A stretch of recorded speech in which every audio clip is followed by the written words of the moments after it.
of course, tonight I remember that the learning is dedicated to Bill Habastavaroba Abraham. We're up to chapter 8 in the Mimer, and now the Rebbe starts to sort of circle back to start answering some questions. One of the initial questions we asked, remember the pasuk reads, and you, reference to Moshe, should command the Jewish people to bring to you the pure olive oil crushed for the luminary. So we asked the question, why does it suggest that Moshe is the commander and you should command? We commonly think of Moshe as the relayer of the commandments, not the initiator of the commandments. So we have been explaining now about the sort of top-down relationship that is what Moshe Rabbeinu, and by extension, the Moshe of every generation, and of course, pointing to the previous Rebbe upon whom this Mimer is based, and our Rebbe's Rebbe, and we, by extension, saying the same about our Rebbe, that the ultimate illustration of their leadership is not their personal achievement, it's their capacity to instill faith within those around them. I mentioned this on Yontif in Shul. I was interviewed, some website was doing a story about how the economy is affecting Pesach, Ukraine and $5 gasoline and so on. So, in his mind, he wants to hear about how people are not having matzah, they're not eating meat or whatever it is. So he interviewed a bunch of different caterers, including Zelda's, who does the Seder in a box for us and the caters for us, the kiddushes and so on. And she suggested that he call me because we do the public Seder. And so he called me and said, are you cutting back on the Seder? And so on. So I tried to think, is there anything I can say that might catch him off guard? Because in his mind, he's probably written the story already. So I said unto him in my best rabbi tone that I could muster up, that this is essentially the message of Pesach, that we left Egypt with nothing but unleavened dough in our packs. And we trusted in Hashem that he would take care of us. Meaning when Paro said, how are you going to die if you go in the wilderness? That wasn't an irrational thing to say. Who's going to feed you? Who's going to protect you? And that's what we did. We trusted Hashem. So the true measure of Moshe Rabbeinu's virtue is not how great he is, it's how great he made the people, that he embedded trust within them. He brought trust within the people, that they followed him out into the wilderness, et cetera, et cetera. Now, what we don't often talk about, or as often talk about, is what is it that the people do for Moshe Rabbeinu? Or by extension, what is it that the Chassidim provide for the Rebbe? Now, there's a story that Rabbi J.J. Hachtel, Shalom, who had a somewhat unique relationship with the Rebbe. He was a little unusual. His brother was the first shliach here of Shlomo Zalman sent by the Frierdiker Rebbe. And they were a little unusual because they had come to America much earlier than most Hasidim. So they were very Americanized. Now, again, for us, in our modern day, we think of ourselves as being pretty Americanized.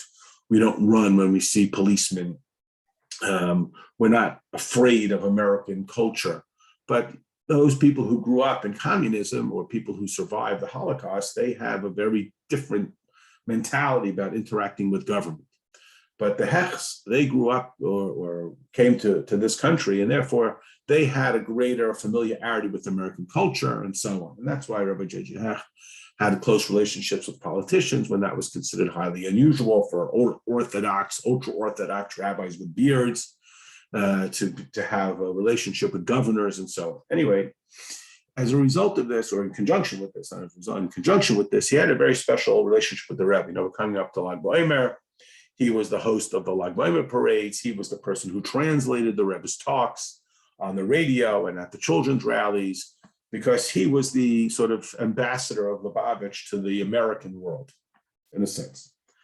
And as a result, he had sort of this, often this sort of cute relationship with the Rebbe. When the Rebbe took ill, as an example, on Shmini Atzeres in 1977, the Rebbe had his heart attack, and then he wanted to make, as is the halacha, Sudas Haidah, a celebration meal. He asked Rabbi Hech to do it. And there's a whole back and forth story, but he told Rabbi Hech not to tell anybody. And then, how Chassidim are, they can't keep a secret. And everybody found out. And the Rebbe said to him, I told you not to tell anybody. And he said, it's my brother. And he used this expression. He spilled the beans, this sort of very American expression. And the Rebbe had a certain fondness for that. The reason why I bring up this long story is to give you a sense of who Rabbi Hecht is, not to presume or misunderstand that he had in any way a less than reverent relationship with the Rebbe, but there was this certain special character. He died in 1990. The Rebbe spoke about him a few times, which was highly unusual. Anyway, he once said to the Rebbe, and this was, again, because of this relationship, he says, I have no Rahmanas on the Rebbe. The Rebbe can bring Mashiach himself. And this was this sort of kind of lighthearted, almost comical form that they talked. And the Rebbe responded with an uncharacteristic, I don't want to say harshness, but rebuttal. The Rebbe said, the Rebbe only has the capacity that the Chassidim empower him with. And this became like sort of a byline. The story got around. So what is it that the Rebbe gets from the Chassidim? We talk sometimes about what we get from Hashem, and sometimes we talk about what Hashem gets from us. If God has a desire for this world, warts and all, to be a place where God is welcome, so that we provide something for Hashem, etc. What is it that we do for Moshe Rabbeinu? So this is, in a certain sense, the theme of this chapter, chapter 8. So here we go. Based on what we said until now, whereas we talked about how Moshe Rabbeinu's primary virtue is his capacity to instill trust in Hashem within the people, to follow them out into the wilderness like we talked about. We can also explain the connection and the order and the process in the Maimer, that is the reference to the previous Rebbe's Maimer, upon whom our Rebbe, the Maimer we're learning, is based, when he explains this pasuk that begins, quote, Tetzaveh, and you should instruct. That initially he explains, what does it mean, and you should instruct? That is Hashem speaking to Moshe. That Moshe should instruct the Jewish people, suggesting that Moshe is the instructor, the commander, not just the relayer of the data, but the commander himself. That Moshe binds and connects the Jewish people with the Or Ein Sof, the infinite light of Hashem. How? By sustaining them and providing them with Amunah. Okay, a couple of important words here to talk about. Let's first talk about the word Amunah, because we're familiar with it. We translate it as faith or trust, whatever it means. It also comes from the word to be a skilled artisan. An uman is a skilled artisan. That is, it's not just I believe you, like I believe that there's a planet called Saturn because you told me, or I believe that George Washington was the first president because that seems reasonable. There's something far more profound going on here, that a person develops a keen personal skill and sensitivity in their relationship with the infinity of Hashem. That's what Moshe Rabbeinu instills within us. Not just that he tells you, like you tell a child, that 2 times 4 is 8, and he believes you. Because every time he says 2 times 4 is 8, everybody applauds, so he believes you. That's not Amunah. That's just recitation. It's not an unimportant thing. It's very important. I don't mean to diminish it. But this is not what Moshe Rabbeinu has brought to the people. What he has brought is this characteristic of Amunah. How does he bring Amunah?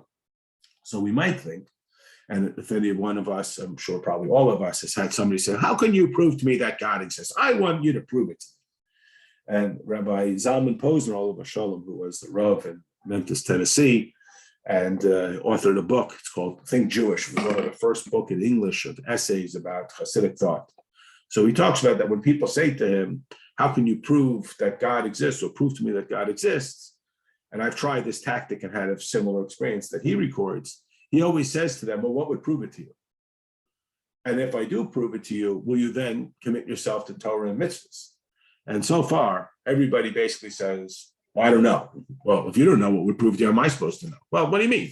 So then I have tried with people just to play this out.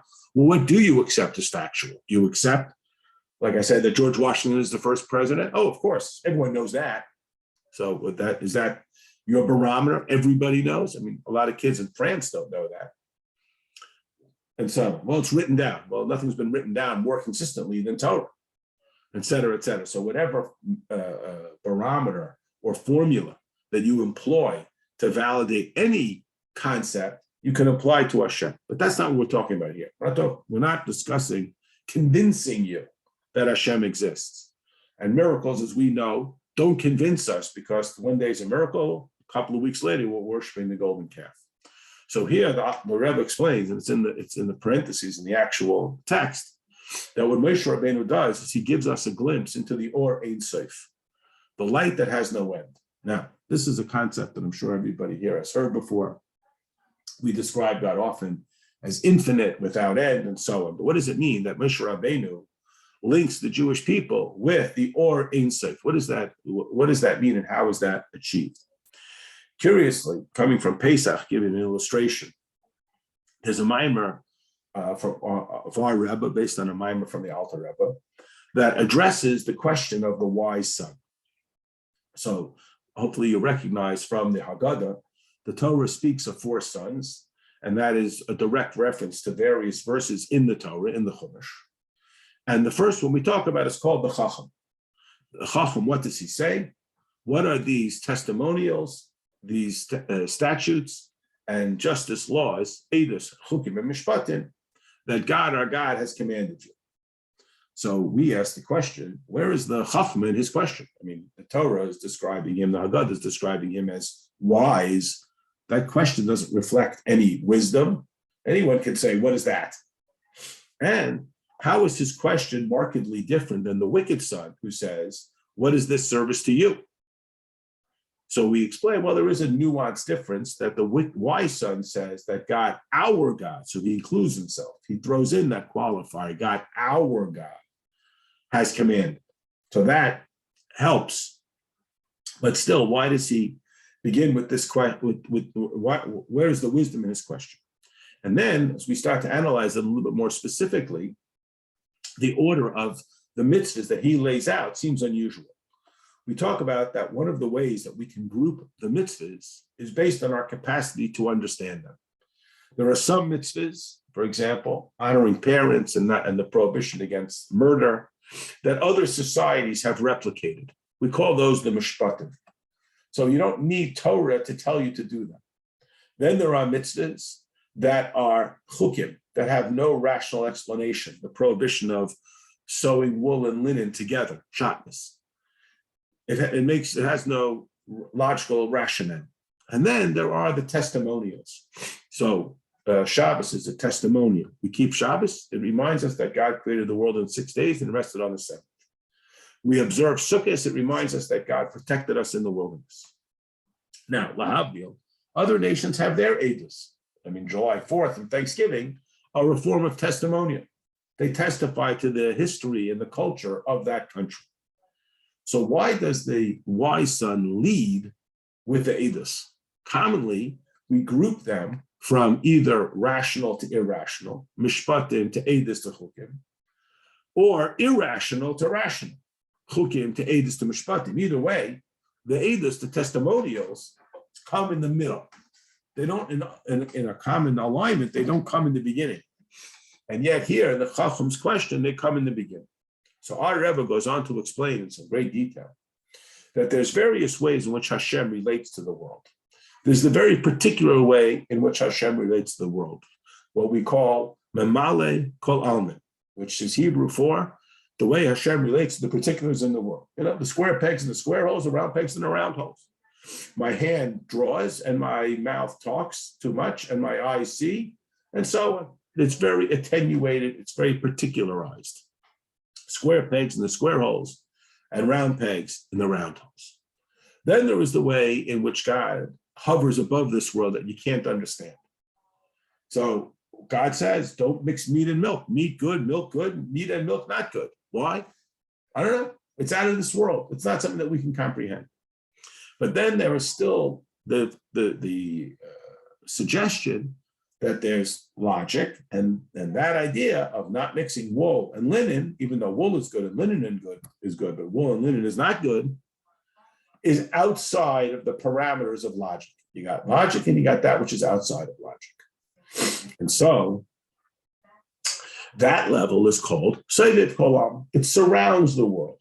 It's not, you can't grasp it in your hand. It doesn't fit into the rules of logic. It doesn't fit into Euclidean physics or Newtonian physics and Euclidean geometry. It doesn't fit into any kind of process.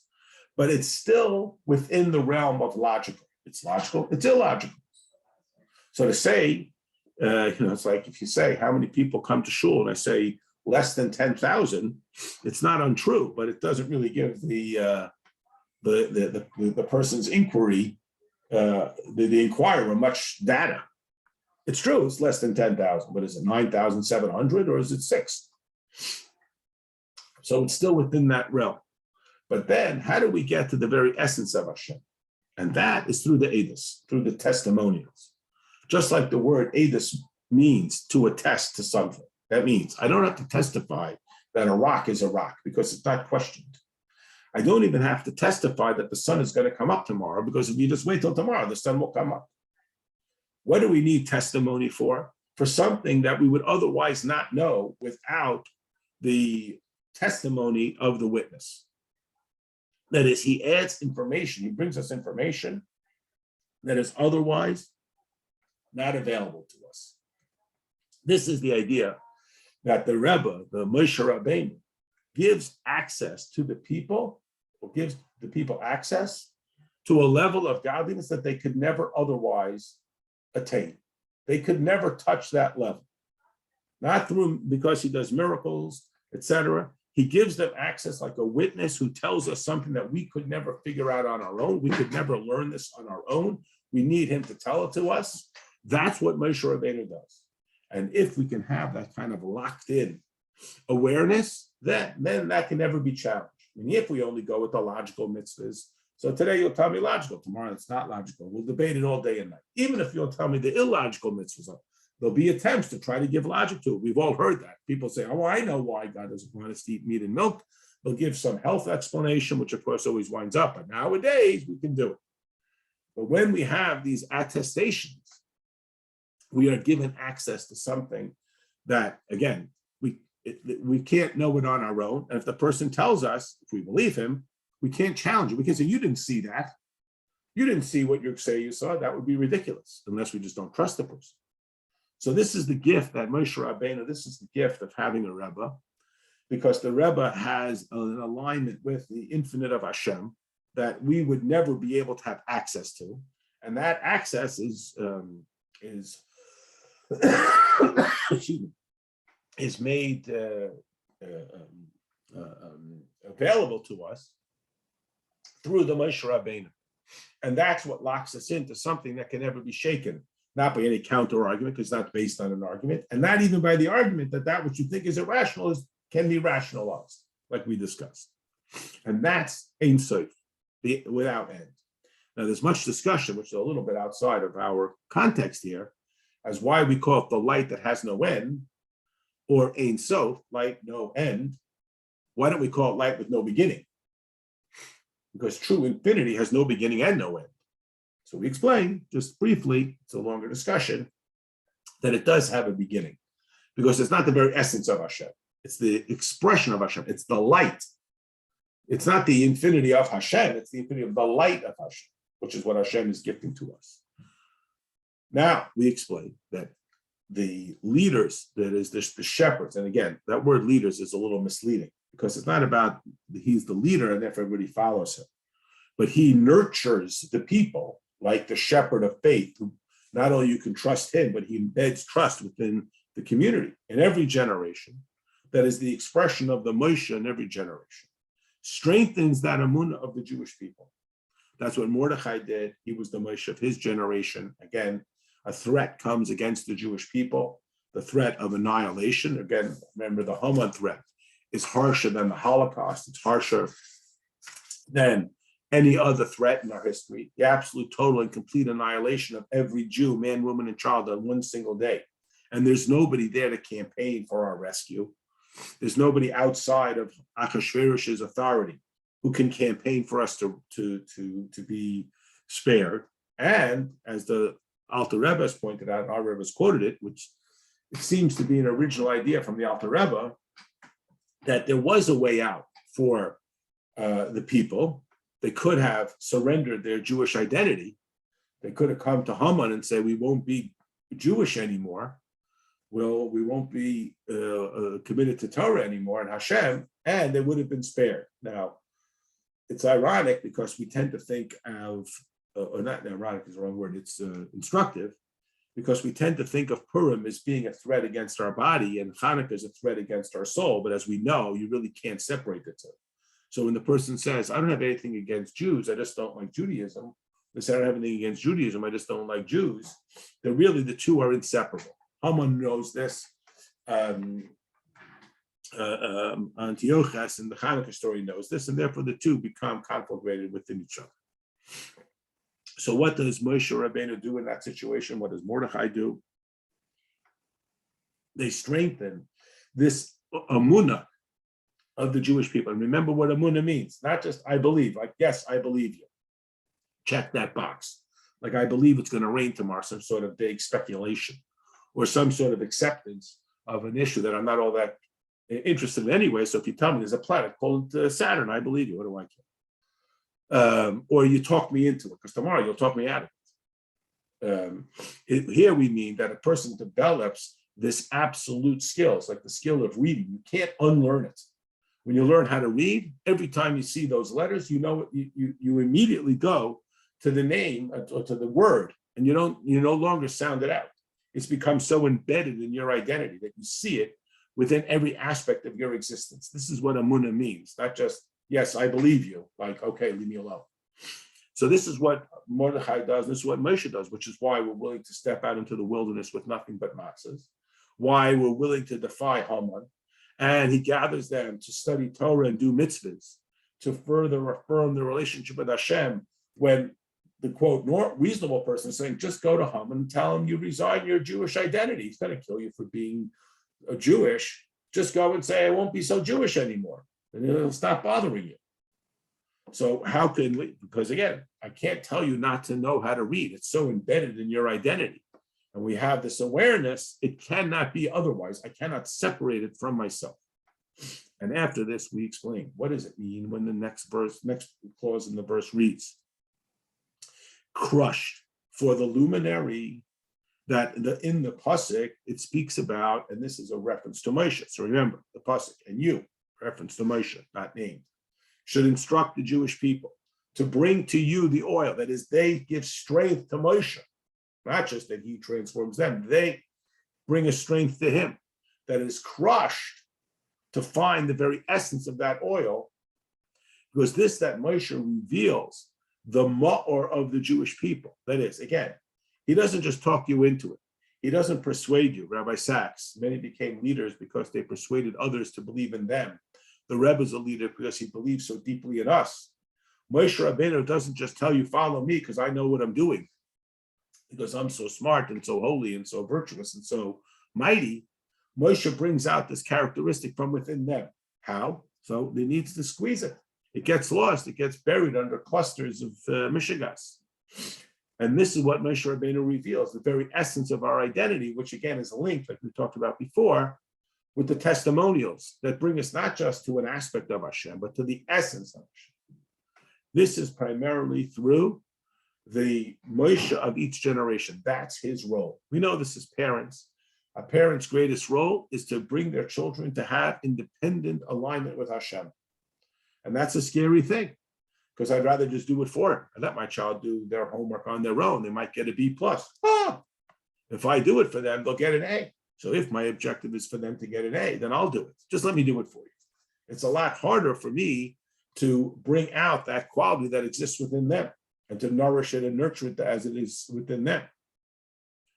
That they motivate within the Jewish people this innate capacity to surrender themselves. And that's where the essence of the neshama comes. So what is this thing? We've talked about it under so many contexts that we simply call, quote, mesiras nefesh, the surrender of self. So of course, there are the great acts of heroism, but what motivates them? So one is because I can't imagine my life if I didn't stand up for this, that is right. Just to use a modern example, tragically, as we all are familiar, when we were kids, we used to have fire drills. Now, not only do they have fire drills, they also have lockdown drills. Unfortunately, a necessary thing. Sad state of the world. So they tell the students that if you have access to a certain room, you buzz, and then they'll say, who is it? And you'll give them your name, they'll let you in. And chas v'shalom, 1,000 chas v'shalom, 1,000 God forbids, the boogeyman puts the gun to his head and says, buzz me in. He's not allowed to buzz him in. And even though that will mean that he, God forbid, won't survive the day. So we ask, why not? So first of all, we tell him he's dead anyway. Well, no, the guy said he wouldn't shoot me if I let him in. Oh, he wouldn't lie, right? I mean, you think he's not going to shoot you? Why? Because he said so? And second of all, how could a person live a life knowing that they're the one who opened the door for the boogeyman to go in and do harm? So one level of Mesiras Nefesh is I come to the conclusion that it's not smart, it's not even in my own interest to not go through with this. And again, as we've talked about, Mesiras Nefesh is not only in the great moments of drama, it's whenever I bypass an opportunity for self in the service of Hashem. But here what we're talking about is not the person making this analysis, that it's not smart and it's not beneficial for me to continue to live under this circumstance. Here we're saying that when it's revealed, then it can't be otherwise. That is, it's so absolutely his identity, he can't live without it. It's not just that he would miss it and would be terribly sad. This is who he truly is. And once that is manifest, that is absolutely the dictate of his behavior. So it's not even like there's a challenge and he weighs back and forth. You know, we all know the joke, but it illustrates this point: your money or your life. I'm thinking. Now we all laugh, ha ha ha. But that is the decision that is made all the time. When a person says, whatever it is, fill in the blank, of course I have to cheat. Otherwise, I'll give up my life, my identity, my ethics, my character, because I chose money. So we all laugh, oh, your money or your life. But there are people, not us, of course, because we're perfect, but there is that impulse that I would give up my ethical identity for my material benefit. That is ultimately the question. And the response of Mesiras Nefesh means that there is no consideration of the alternative. And that's what Moshe Rabbeinu brings out from the Jewish people. Not that they rise up in defiance. So this is simply how it is. There is no other alternative. It isn't even something that is considered. Not because I'm defiant and I am staring him down and so on. It simply is like almost a reflex. So this requires understanding. Based on what we said before, the idea of crushed is linked to this idea that you, Moshe Rabbeinu, are the instructor of the Jewish people. That is the Moshe and the Moshe of every generation, and ultimately the Moshe within us, because we are called upon to Moshe it as well, both for ourselves, for our family, for people around us, that it simply is this way.